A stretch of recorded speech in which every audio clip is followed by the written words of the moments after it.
Welcome to another episode of the Discourse AE. My name is Emmanuel Mamadi. We are coming you live from Ukombozi Library. And my guest today is Irene, and she's going to talk about the feminism in the 21st century. She's an activist and also a social activist and also a feminist. Welcome. Thank you very much. I'm excited to be here. Looking forward to the conversation. Feminism in the 21st century. Can you kindly walk us through what's the journey been for feminism to where it is today? So maybe just to start with, what is feminism? Because there are a lot of misconceptions and people have different opinions and perceptions when it comes to exactly what, actually articulating exactly what feminism is about. From where I see it, feminism is just about advocating for the recognition of women's rights as human rights. And this is not a way of fighting men or rather demeaning men, but it's just a way of trying to work together with men to ensure we have a balanced society and a society which has equality practiced in it, just to amount to equity. So you talked about articulation. What are the things that the feminism is there to articulate? Because we see feminism has evolved in different waves. So there are different waves that come with different things to articulate. So what does the 21st century feminism really articulate?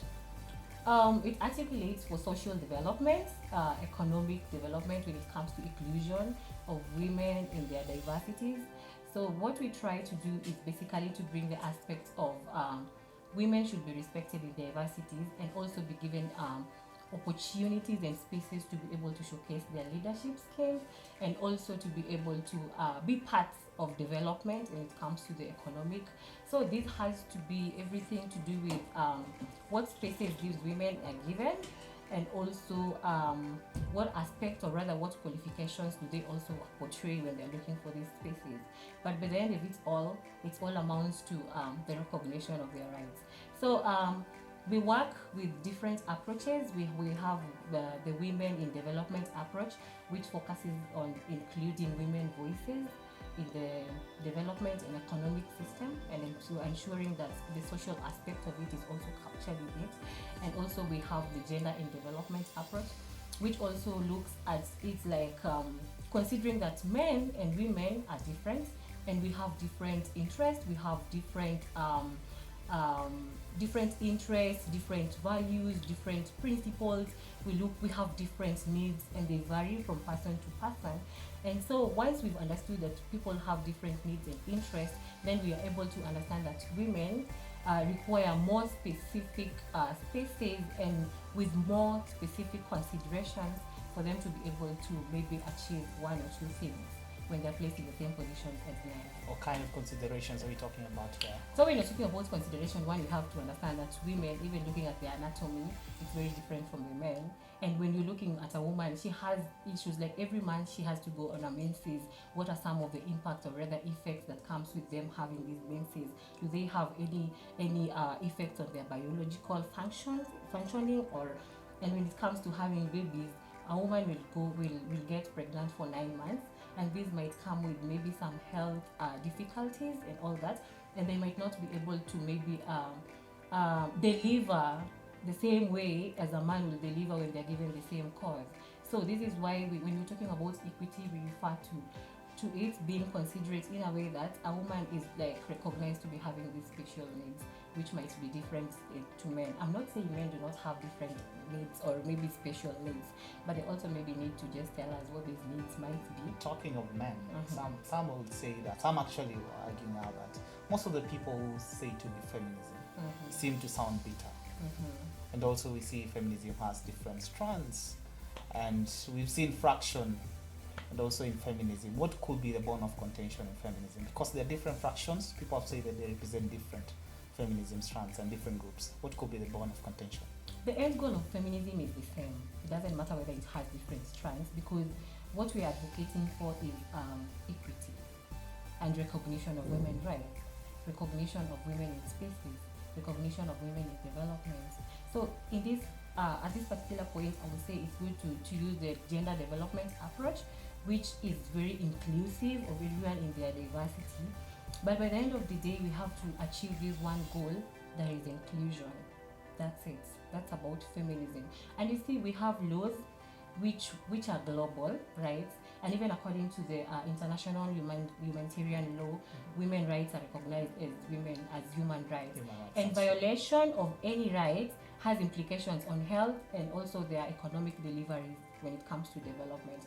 But you see, these laws, they're also formed by gender ideologies which are culturally determined, and these ideologies tend to inferiorate women because they make them look so vulnerable, and they promote male power dominance. And this also has a way of men also getting so much power, and that's what we talk about when you say patriarchy.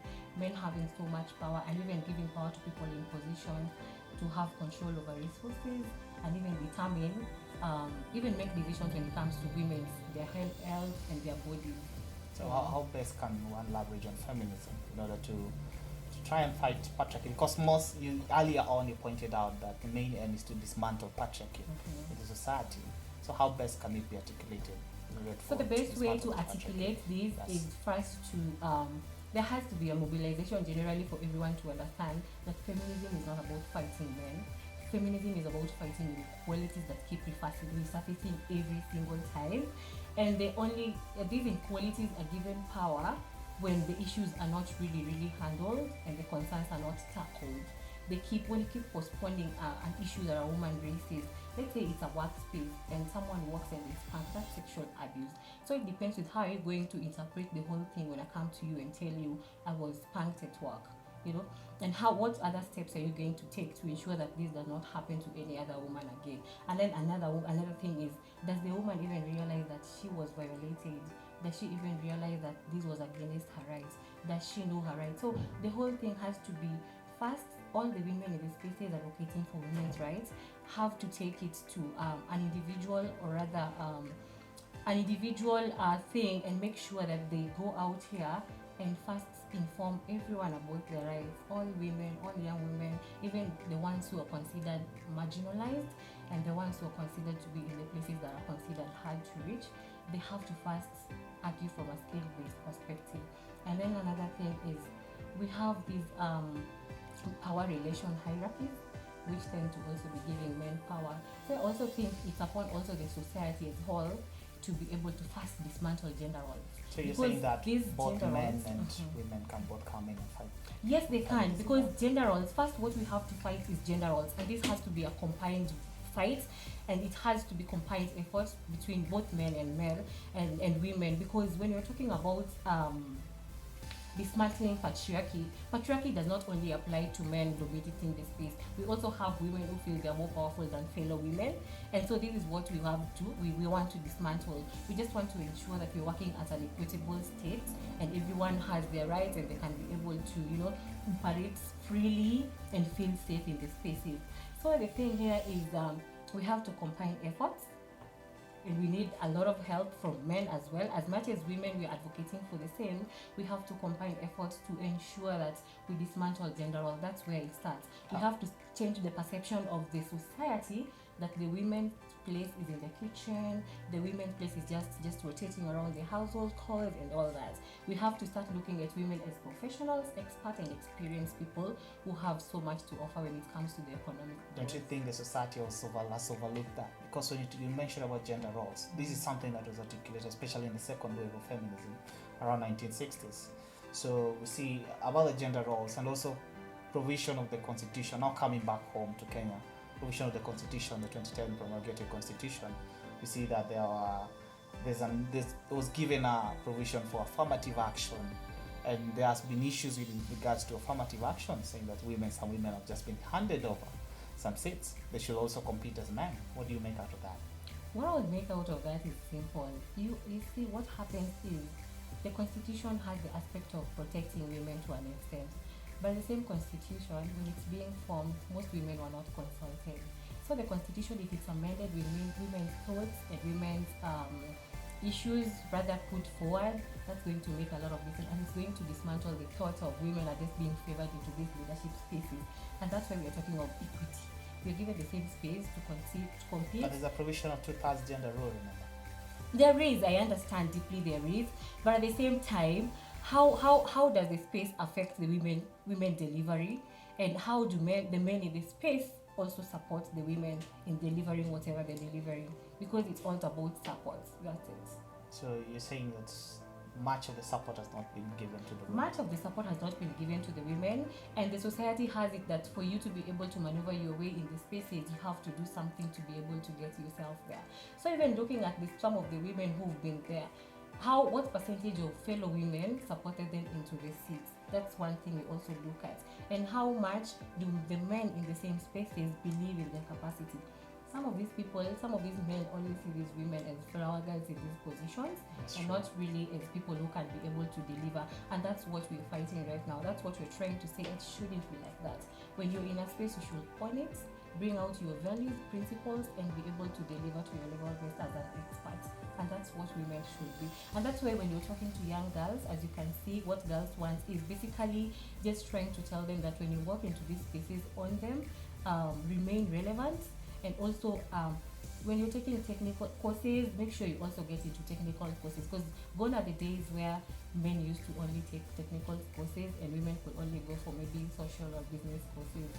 And Okay, so let's talk about the empowerment of the women. So how can you distinct about feminism? Because I saw feminism, it fights, you've mentioned it's about fighting for the economic, social and political rights of women. So how best can it be articulated, and how can we distinct it from women empowerment and feminism? Are these two things correlated in a way? They are correlated in a way, because feminism is fighting for women inclusion and also ensuring that women's rights are respected. And empowerment is the aspect of ensuring that a woman is stable economically, mentally, emotionally, psychologically, and socially.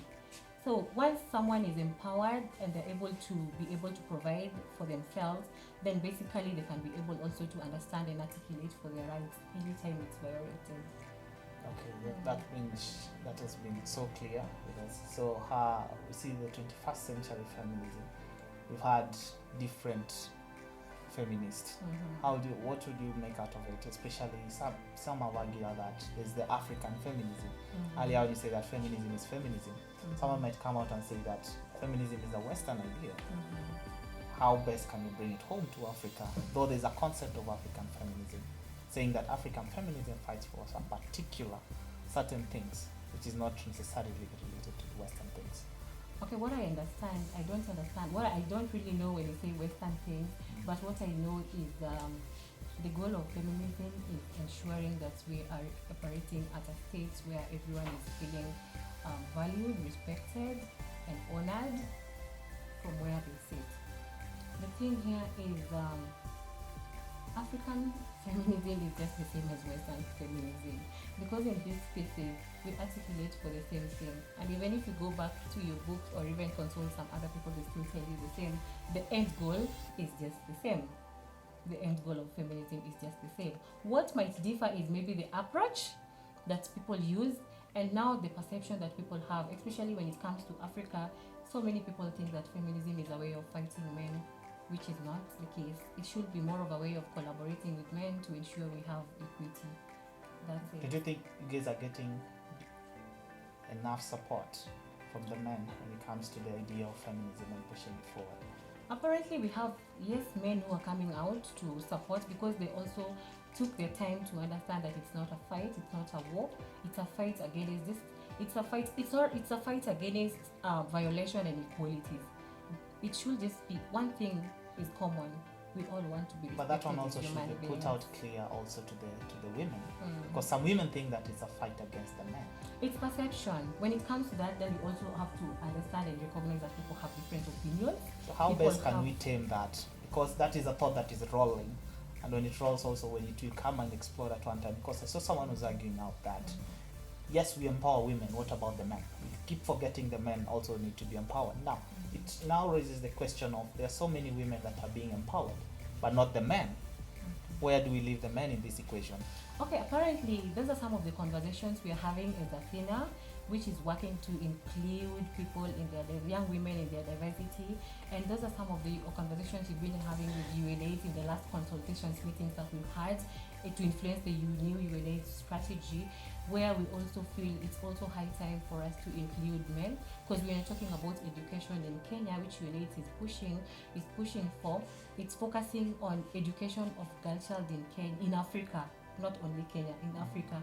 But again, where does that leave the boy child? Because one, when you're talking about a woman needs to be respected, a woman needs to have services on sexual reproductive health and rights available, and we're not engaging men in these conversations, we seem to be leaving out something, because most of the time the perpetrators are men, and when they're least informed and women are extremely informed, then there is no balance.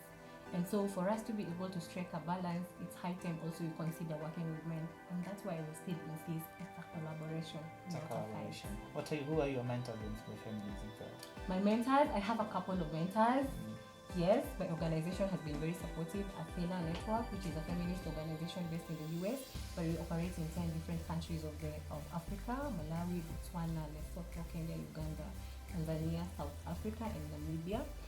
And we've been working with the young women in recognition of their rights at the grassroots level. We focus more at the grassroots level because these are areas which are not really considered prominent and not reached often, and young women in these spaces do not really understand much about themselves. So you find that in most cases when they are violated, they don't even know how to react, what steps to take, and what to do next. And we're also pushing on working with the legal teams as well as also even including the police, so that when these inequalities resurface, they do not cover up for the perpetrators, but rather put it out in the limelight and help the victims get justice. Before we close the conversation, someone mentioned about the toxic feminism.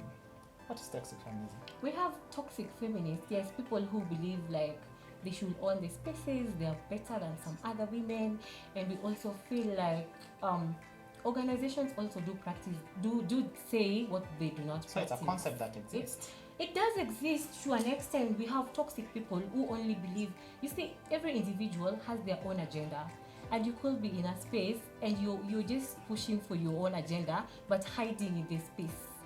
So people are masking themselves behind feminism. Yes, there we have a couple of people who are masking themselves behind feminism, and it makes it now sound very toxic. And I think that's now where the perception and misconception of feminism, they don't want to get married, they're pathetic, they're single mothers and all that. There's so many stories that come around feminism, and it's all because we've had a couple of people who pretend to be in the feminist, just like the government spies. Someone will be supporting this party and they will go to the other party and pretend to be siding with them just to get information and all that. The same way the CIDs work and all that. Some people do work that way, and then they give you the information they gather against feminists. Okay. And before we also wrap up this another one, someone was saying that feminism in Kenya, it's like a business.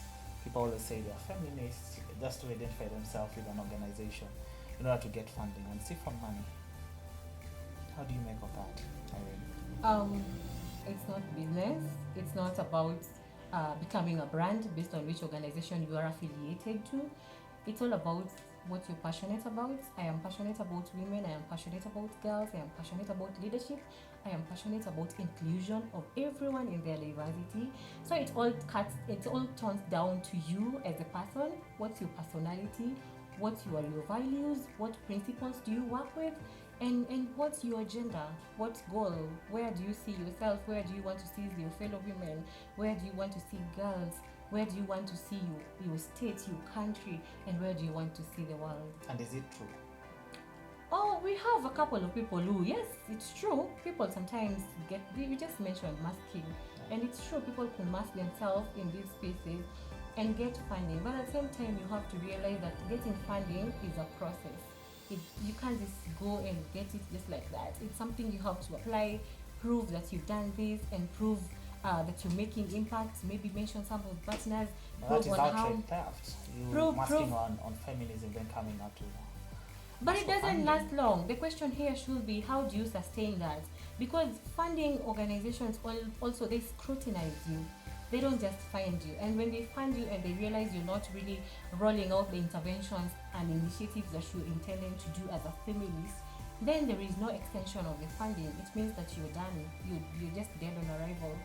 You cannot be able to sustain that, and you cannot be able even to get opportunities to collaborate and partner. And right now we're really striving towards localizing interventions and working with grassroots organizations. So once we realize that you are not a feminist organization, and definitely you cannot be a part of, you know, some of the organizations to consider partnering with, and also some of the organizations to even be recommended for funding or even share funding opportunities with.